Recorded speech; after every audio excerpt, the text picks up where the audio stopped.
races that will decide which party controls the chamber. We've been talking a lot about down-ballot races. Back with me now, Scott Jennings. Thank you so much, former Bush White House Deputy Director. We also have Fernand Amandi, the managing partner of Bendixson and Amandi.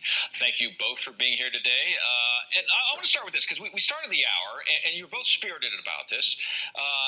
And Scott, this is really about the statements that have come out from the Clinton campaign within the last 24 hours, and we had the response also coming from the Trump campaign.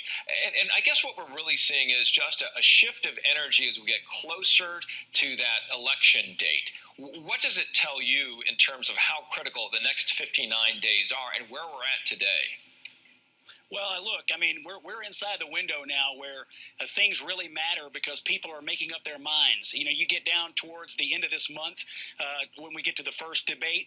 At that point, this cake will start to bake. And so what happens here in the next couple of weeks really matters. So that ratchets up the anxiety in all campaigns. It ratchets up the stress level among campaign operatives. And it certainly makes everything you say that much more important. That's why Clinton's gaffe, I think, comes at a bad time. If it had come 4 months ago, we wouldn't be talking about it right now. But since it comes in the critical window, it magnifies its importance in the campaign. Fernand, in your state, you know, a minute feels like it's like this big because everything that happens in Florida, we're watching so closely.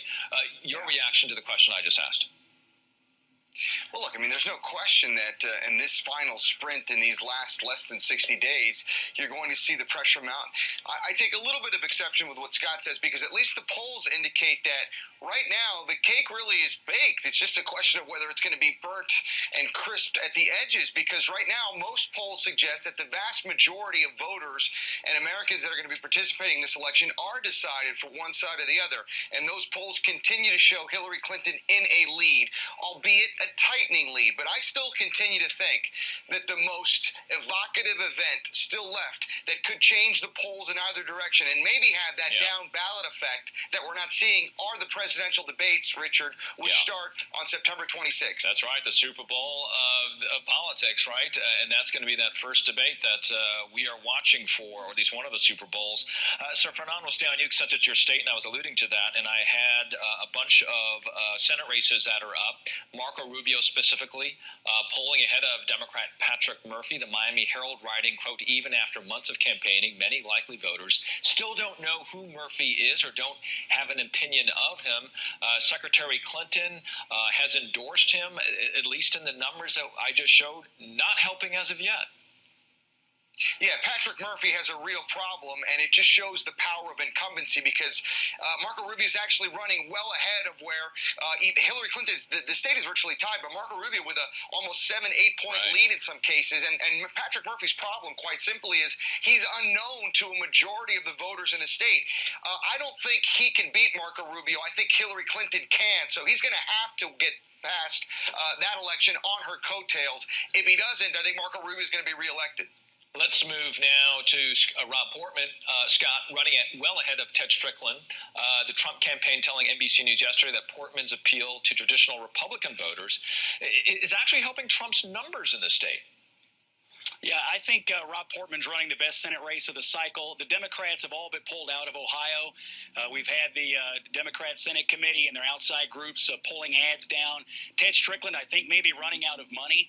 And so Ohio right now is really a model of good news for the Republican Party, with Portman putting Strickland away early and Donald Trump running ahead of Hillary Clinton in the last polling in Ohio. So we feel pretty good about our chances in the Buckeye State right now. It wouldn't even shock me to see the Governor John Kasich finally come on board with Donald Trump pretty soon if things keep going in the good direction there in Ohio. You know, these are all indications certainly of what's happening up ballot, but what was, interesting in the last 2 weeks, we were getting those numbers about, splitting choices, one party for the president, one party for the Senate, or other down ballot issues.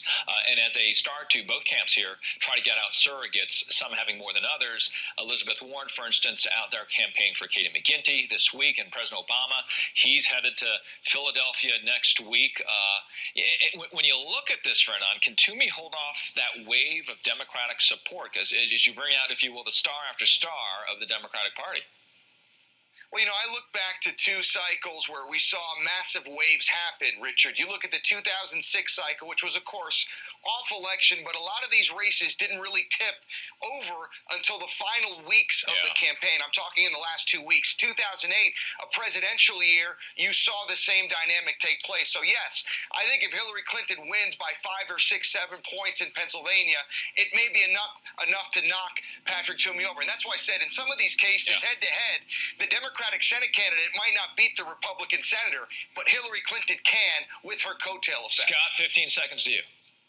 Yeah, there's no Hillary Clinton coattails. I mean, she is sinking like a rock. She's hurting Democrat candidates, I think, in Florida and other places. So I don't see any coattails for Hillary. I think Democrat Senate candidates are on their own, and it doesn't look good right now. Like a rock. I don't know if the polling show that, Scott, as of yet. Thank you both, Scott Jennings, Fernanda Monti. Thank you both on a Saturday. Talk to you very soon. That's all.